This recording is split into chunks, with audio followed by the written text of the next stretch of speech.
The crisis in Ukraine tonight, the United States condemned Russia's military intervention and called for President Vladimir Putin to withdraw forces hours after Russian military moved in and took over Crimea. Eyewitness News reporter Dre Clark has the details.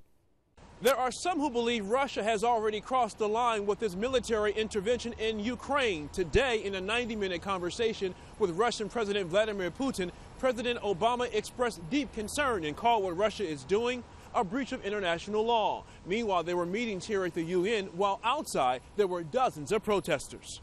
Ukraine, stop! In the shadow of the UN, stop war in Ukraine! Protesters make a passionate plea to world leaders for the promise of protection from Russia in Ukraine. Putin has no business in our country. Ukraine is a free country. They're killing my nation, my whole nation. Russia's parliament gave President Vladimir Putin permission to show military force in Ukraine.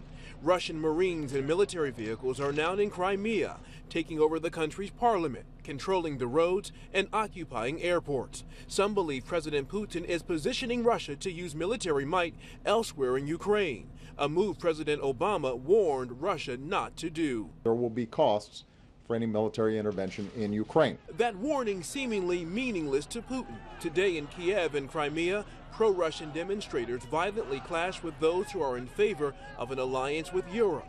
It is time for the Russian intervention in Ukraine to end. The Russian military must stand down. The vast majority of those protesting today outside the UN have strong ties to Crimea. Crimea is culturally and ethnically mostly Russian, but there is a Crimean Muslim minority who settled in the country under Stalin decades ago.